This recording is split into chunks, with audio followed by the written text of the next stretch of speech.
I stared at the statement on my laptop until the numbers blurred. The balance should have been $53,000. Instead, the line marked current value read $0. I refreshed the portal. I signed out and back in. Then I opened the statement I had downloaded from my graduate school financial aid meeting the next morning. The zero was still there. My grandparents had opened the custodial account when I was born. The transfer papers set the delivery age at 25, leaving my father, Richard Vance, in charge until then. I was 24 and in the final year of the Boston Architectural College's 11-semester Bachelor of Architecture program. The fund was supposed to cover most of my first year in a sustainable design graduate program, including tuition and part of my living expenses. Only the $750 enrollment deposit was due in 3 weeks, but without the rest of the fund, paying that deposit would have meant claiming a place I could not afford to take. I opened the budget workbook beside the statement. The $53,000 had already been divided among tuition, rent, transit, books, and a small emergency balance. When I changed the available amount to zero, the column turned red before the second semester. The deposit was the smallest number on the page, yet paying it would commit me to every larger number beneath it. My pulse thudded behind my eyes. Outside my apartment window, the last October light caught the glass towers above Back Bay. On my desk sat a half-finished section model and a stack of drawings from my December thesis review. I pushed both aside and called Dad. He answered on the second ring. "Clara, how's my college girl?" "Dad, I'm looking at the custodial account. The balance is zero." The pause lasted no more than a second, but it was long enough. "Oh, that," he said. I moved some things around. I gripped the edge of the desk. "You moved $53,000? I put it into an opportunity, short term. The market handed me a window, and I took it. That account is for me. Grandma and Grandpa put it there for my education. And I am managing it," he said as if I had questioned his choice of mutual fund. "That's what a custodian does. A custodian doesn't get to borrow it, put it back." His voice cooled. "You need to stop talking to me like I'm one of your classmates. Then stop pretending this is normal. I have to decide whether I can enroll in grad school. You don't need another degree right away. Take a year off. Get a real job. I told you from the beginning that architecture was an expensive way to avoid being practical. You could work as an administrative assistant, earn a steady paycheck, and stop expecting everyone else to finance you." For a moment, I could not speak. 5.5 years of studio courses, overnight model building, work-study shifts, and practice hours had become, in his telling, an indulgence he was tired of funding. "This was never your money," I said. "Family helps family. If the investment had worked, you would have thanked me." "Had worked?" He exhaled sharply. "I have a meeting. We will discuss it when you are calmer." The call ended. I dialed again. He rejected it. For the past 3 years, Dad had emailed me a January statement from the account with the same subject line, "Still growing." If I asked to use some of it for rent, he said my grandparents had expected him to protect the principal. He kept the paper copies in a blue folder and brought it out whenever Mom worried about my loans. That was when my stomach turned. I barely reached the wastebasket beside my desk before I threw up. Afterward, I sat on the floor with my back against the bed and tried to make my hands stop shaking. When I could stand, I returned to the laptop. The account history covered 2 years. The first withdrawal had been $1,200. 3 weeks later, another $800 disappeared. Then $1,500. The amounts grew as the balance shrank, each transfer routed to the same external bank account. The final $3,000 had left in March. I placed a ruler beneath each line and copied the dates into my budget sheet. 4 withdrawals had landed during weeks when Dad told me the market was too unstable to touch. One came 3 days after he advised me to skip a required software upgrade and use the campus lab instead. I had paid tuition, rent, and book bills through scholarships, work-study income, and federal loans. Dad had never sent me a cent from the account. Whenever Mom suggested using part of the fund to ease my rent, he tapped the blue folder holding the year-end statements and said my grandparents had meant the money for my future. I downloaded every statement available. I saved copies to 2 cloud folders and an external drive. Then I photographed the account page with my phone, including the date and the zero balance. At the bottom of the original account document was the line I needed to see again, delivery age 25. The transfer papers had already given Dad the access he used to empty it. I called the brokerage's customer service number. The automated system told me the office would reopen at 8 the next morning. I set an alarm for 5 minutes before 8. The section model still occupied the center of my desk. One corner had lifted while I was on the phone, and the glue had dried before I noticed.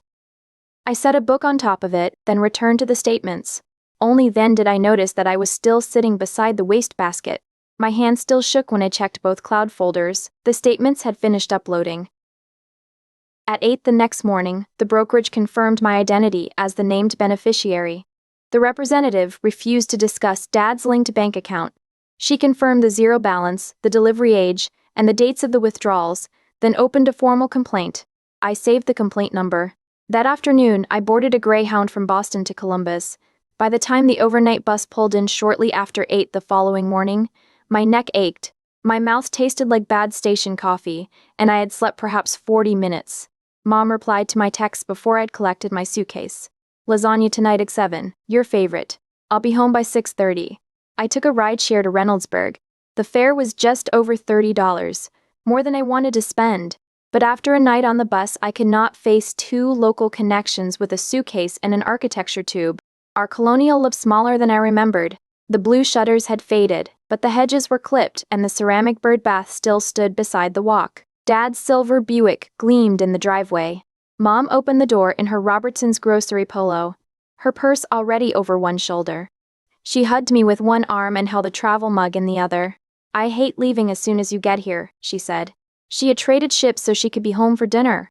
I told her to go and promised to sleep for a few hours. Dad sat at the kitchen counter with coffee and the Columbus Dispatch. He rose and spread his arms as if our phone call had never happened. Boston sends back the prodigal daughter. He hugged me, studied my face, and said I looked tired. When I mentioned the 15-hour bus ride, he said he could have found me a flight. He asked whether I wanted eggs. I said no. He returned to the newspaper and hummed under his breath. I carried my suitcase upstairs. 6 weeks earlier, over Labor Day weekend, this room had still felt like mine. Now the framed high school sketches and faded quilt made it look like a careful reconstruction of someone I used to be. I slept until late afternoon. At dinner, Mom asked about my thesis review and the graduate program. I answered as evenly as I could while Dad cut his lasagna into neat squares. I nearly put half this stuff back at the store, Mom said, glancing at the serving dish. Cheese costs more every week. Dad dabbed his mouth with a napkin. Inflation punishes people who don't plan. That's why you have to keep money working instead of letting it sit. A savings account is not a strategy. You watch the market, identify the right moment, and act. Mom looked too tired to challenge him. She worked full-time at Robertson's and waited tables at Finley's 3 nights a week. Dad, an office manager at Midwest Insurance Associates, spoke as if her exhaustion were evidence of poor planning rather than the thing keeping their household afloat. I set down my fork, and if the investment loses everything? His eyes met mine. Then an adult adjusts. Mom looked between us. What investment? Dad reached for the serving spoon. Nothing you need to worry about. Clara and I are discussing a school expense. Mom said it did not sound like a school expense. Dad told her I was upset and explaining it badly. We can discuss it after your shift, I told Mom. Dad's fork stopped for an instant, then he smiled. Of course, no secrets in this family. After dinner, Dad said he had a video call with the regional office and went upstairs to the bedroom. Mom loaded the dishwasher before lying down for an hour ahead of her diner shift. I waited until the shower pipes started overhead. Then I entered Dad's office off the living room. The room smelled of sandalwood aftershave and paper. A mug reading World's Greatest Dad sat beside the keyboard. The file cabinet held tax returns, insurance policies, and warranty folders, all arranged by year. Behind the desk, half concealed beneath old newspapers, was his leather briefcase. The clasps were locked. I found the small key taped beneath the back edge of the desk drawer. Inside the case were 3 collection notices addressed to Richard Bance. Credit card companies wanted thousands of dollars in cash advances, late fees, and penalty interest. One balance was $8,417. Another account had already been assigned to a collection agency. Beneath them lay paper statements from Dad's personal checking account. The pages showed repeated withdrawals at cash machines inside Hollywood Casino Columbus. $300, $500, $750, sometimes twice in the same weekend. A casino player card had been tucked into the statement envelope. I photographed the notices, the relevant statement pages, and the card, The papers linked Dad to the casino and left his market story without a single supporting document. The shower stopped. I returned everything to the briefcase, locked it, and slid it behind the desk. In my hurry, I replaced the key under the drawer with its teeth pointing toward the wall. I did not notice the mistake. Mom appeared a few minutes later holding 2 mugs of tea. "I thought you might want one before I leave." Her hands were red around the knuckles, the nails cut short. I thanked her and took the mug. She glanced toward Dad's desk. "Everything okay?" I wanted to tell her. My Aunt Valerie was an attorney, though she did not handle trusts or family law. I needed her to look at what I had found. "I need to check something before I answer that." Mom studied me, then nodded. "All right, but don't carry it alone." After she left for Finley's, I backed up the photos and texted Aunt Valerie. "Need to talk. Financial and legal question. Can I come by tomorrow?" Her reply came almost at once. "Yes. 10 o'clock. Are you safe?" I looked toward the ceiling, where Dad's voice rose and fell behind the bedroom door. "For tonight." He knocked on my door just after 11. He did not wait for an answer before opening it. "Were you in my office?" I closed the book in my lap. "Why?" The briefcase key was turned the wrong way. "I found the collection notices," I said, "and the casino withdrawals." His expression tightened. "You went through private business records. They were personal credit card bills in your name. You don't understand what you saw." "Then explain it. What was the investment? Where is it held? What did you buy?" "I don't owe you an audit."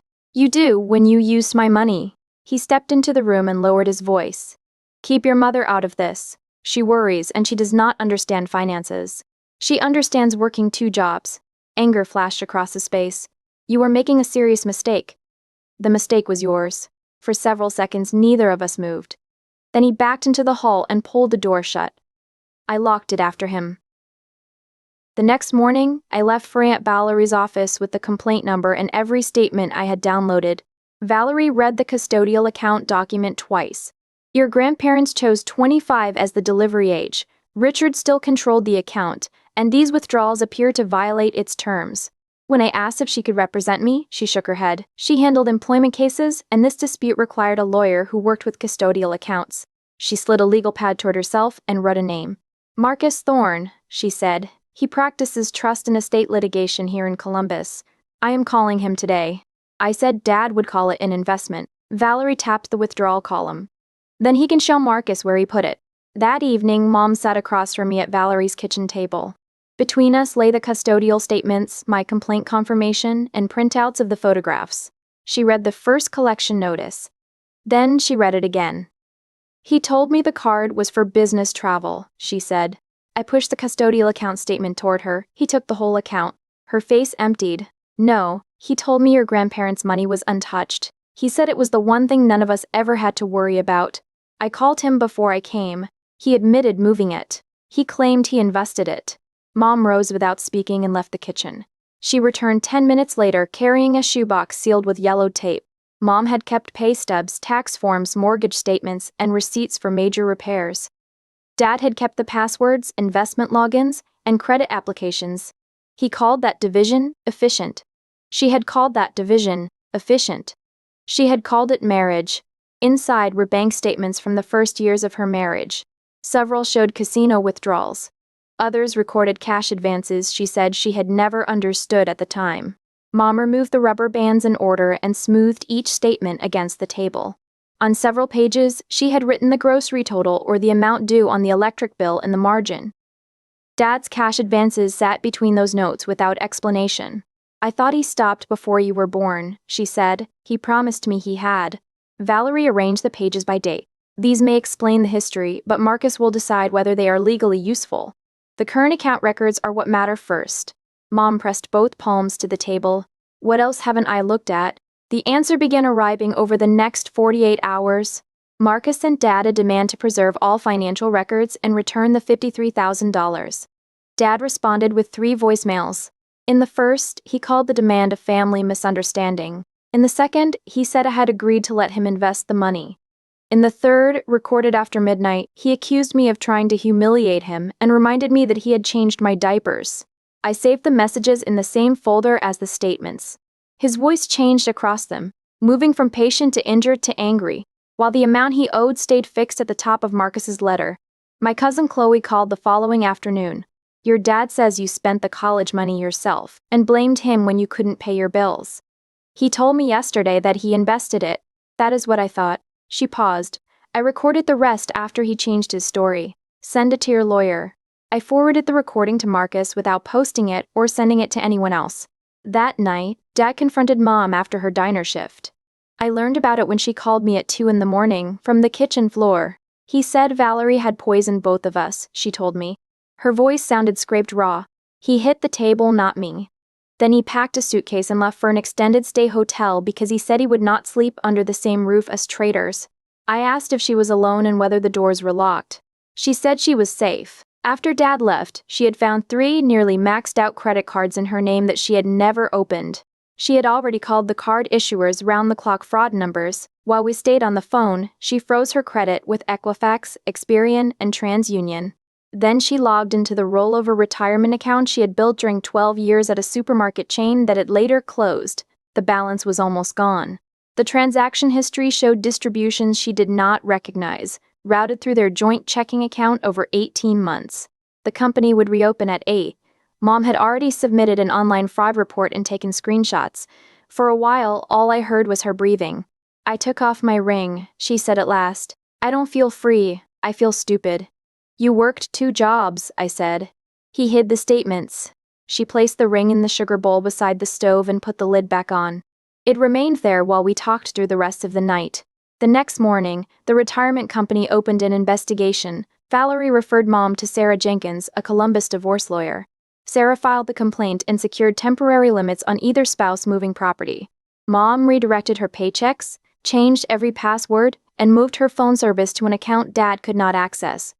She bought a spiral notebook at Robertson's and recorded each contact with him in the same tidy handwriting she used for grocery lists. On the first page, she wrote the date Dad left for the hotel. On the second, she listed the card she had frozen and the confirmation numbers from the retirement company. When he called, she let the phone ring, waited for the voicemail, and added the time to the next empty line. Dad remained at the hotel by his own choice. Mom did not change the locks or try to evict him from a house he also owned. He called neighbors instead. He said Mom was having a breakdown and that I had turned her against him. Helen from next door told him she had seen his Buick at Hollywood Casino often enough to draw her own conclusions. 3 days later, Marcus filed my civil complaint in Franklin County. His written fee agreement showed what he would receive from any recovery. I cannot promise every dollar, he said. I can show you where every dollar goes. Before I returned to Boston, Mom sold her engagement ring. The sale covered the last month of rent I needed to finish the school year. I should be helping you more, I told her. Finish your degree, she said. Let me do one thing with money that I chose for myself. Valerie booked my flight back because she refused to put me through another overnight bus before studio review. Marcus warned that both cases would take months. I returned to Boston with my thesis unfinished, my account empty, and Mom's ring money covering the final rent payment. 6 months later, I walked into the Franklin County Courthouse with Valerie on one side of me and Marcus on the other. Pleadings, document requests, a brokerage subpoena, and 2 extensions had filled the months between. My thesis model had survived its December review, and I had finished the final term while the case moved through other people's calendars. Every time Marcus sent a new date, I wrote it beside a studio deadline. Dad requested both extensions, then complained in his voicemails that I was dragging the family through court. Dad had transferred the custodial distributions into his personal checking account. Within days of several transfers, he had taken cash advances or made withdrawals at casino cash machines. The subpoena found no investment account, and every trace dollar had gone somewhere other than my education or support. At his deposition, Dad had offered 3 explanations. First, he said the money had gone into stocks. When Marcus asked him to name the brokerage, Dad said a friend had managed the trades privately. He refused to name the friend, then argued that years of food and housing entitled him to repay himself from the account. Marcus asked for receipts showing that any withdrawal had been spent on me. Dad had none. A retired magistrate conducted the mediation in a courthouse conference room. Dad and his attorney occupied one side of the table. Marcus and I sat on the other. Valerie waited outside. Dad wore his Sunday suit. He addressed the mediator without looking at me. I made a bad investment decision, he said. That is not the same as stealing from my daughter. Marcus placed the transaction timeline on the table. The records show transfers to Mr. Vance's checking account followed by casino withdrawals. He has produced no investment account. Dad's attorney asked for a private caucus. For the next 2 hours, the mediator moved between separate rooms. Dad first offered $2,000 immediately, and the rest over 5 years, without interest or fees. Marcus rejected it. On her second visit, the mediator carried a message from Dad. He said he had always planned to replace the money before I turned 25 and wanted me to remember the years he had paid for school supplies, meals, and a roof. I asked whether he had produced the investment records. She said he had not. The next proposal raised the immediate payment and shortened the schedule. Marcus wrote the figures on a yellow pad, drew a line beneath the total, and slid it toward me. Even that version left Dad in control of when the money returned. Marcus placed our terms on one page: $53,000, interest, court costs, and a fixed contribution toward his fee. Dad would sell the Buick within 14 days and turn over the net proceeds. Monthly payments would cover the balance. A missed payment would allow Marcus to enter the agreed judgment. He says selling the car will make it difficult to get to work. The mediator told us. He can buy a cheaper car from what remains after the lien is paid, Marcus said. My client took a 15-hour bus because Mr. Vance emptied her education fund. Inconvenience is not an answer to the debt. The mediator looked at me. You understand that a trial could take many more months, cost more, and produce a judgment that still has to be collected. Yes. And you authorize this proposal? I read the repayment schedule twice. The graduate place I had deferred was already gone, and the schedule could only return the money over time. A trial would keep my next school year tied to Dad's court calendar. The mediator left us alone for 10 minutes. Through the wall, I heard a chair scrape in Dad's room and his attorney speaking too softly for me to catch the words. Marcus waited with his pen capped, then asked whether I could live with the dates on the page. Yes, I said. Dad asked to speak to me alone. Marcus refused, and I was grateful he did not make me refuse twice. Late that afternoon, Dad signed every page. The judge placed the agreement on the record, and a clerk stamped my copy. Dad's attorney gathered his files. Dad kept one hand over the signature line until his attorney touched his sleeve. Then he moved his hand, closed the folder, and pushed it across the table. In the hallway, Valerie updated me on Mom's case. The divorce is still in discovery, she said. Richard has delayed the asset disclosures twice. Sarah traced the retirement withdrawals and the fraudulent cards. When I asked how Mom was doing, Valerie said, tired. Clearer than she was. Dad came through the courtroom doors with his attorney and passed us without stopping. Outside, Valerie squeezed my hand. I folded the stamped agreement into my bag and carried it down the courthouse steps. 3 weeks later, 4 commencement tickets sat in my phone's digital wallet. The Boston Architectural College required tickets for entry to the ceremony at the Berkeley Performance Center. Mine went to Mom, Valerie, my friend Sophie, and my friend Julian. Dad received none. He had sold the Buick on the 12th day after mediation. Once the auto loan was paid, the remaining money went toward what he owed me. His first scheduled payment arrived the following week. I had deferred the Sustainable Design program and accepted a junior designer position at Westfield and Reed. I also signed a lease for 1 bedroom and a 3-bedroom Somerville apartment with Sophie and another designer from school. My starting salary covered that room, food, student loan payments, and the train. It would not have covered a studio of my own. I built the budget 3 times before signing. The first version assumed Dad would pay on schedule, so I deleted every expected payment and began again. On the third version, the number stayed above 0 without him. Mom's divorce remained open, Dad still lived at the extended stay hotel, and temporary court orders kept either of them from moving the remaining property. Mom had stopped wearing her ring and redirected every paycheck to her new account. She still worked at Robertson's and kept 2 diner shifts each week. The extra hours paid her lawyer and the deposit on a small apartment she planned to take once the house was listed. When she arrived in Boston, her suitcase held 1 black dress, 2 work polos, and the spiral notebook Sarah had told her to keep. His first text arrived while I was packing my regalia. He asked when he should leave and said he needed to plan the drive. I answered once. I have 4 guest tickets. They went to Mom, Aunt Valerie, Sophie, and Julian. I am not inviting you to the ceremony or the reception. 3 replies appeared. He reminded me that he was my father, claimed I would not be graduating without him, and asked what people would think when he was absent. I silenced the thread. On commencement morning, Mom and Valerie returned from the corner cafe with coffee and pastries. They had stayed in my apartment because graduation week hotel prices were beyond all of us. Mom had taken the couch, and Valerie had slept on the air mattress in the living room. Mom set the coffee beside my mirror and pressed the sleeve of my regalia between two towels. Valerie checked the guest tickets on her phone twice, then sent copies to Sophie and Julian. No one mentioned the silent thread under Dad's name. Mom carried a narrow leather case worn soft at the corners. Inside lay a brass and silver mechanical pencil engraved with the faint initials E, R, and V. Your grandmother used it when she worked as a draftsman in the 60s, Mom said. She drew every day.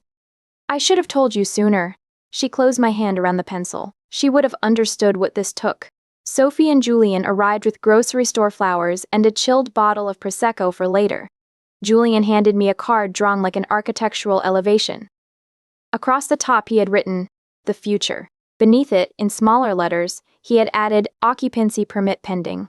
I laughed hard enough that Mom had to repair the corner of my eye makeup.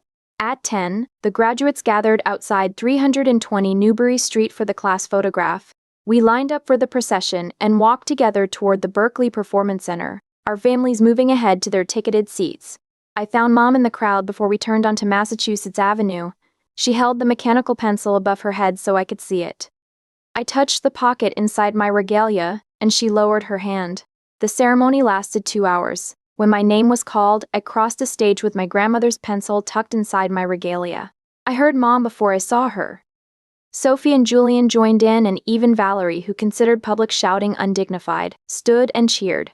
The diploma cover felt almost weightless in my hand.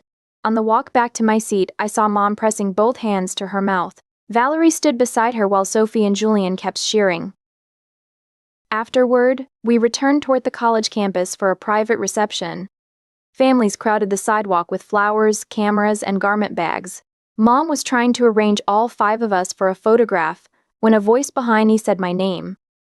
Dad stood several yards away. His suit was pressed, and he carried no flowers. He opened his arms. "There's my girl," he said.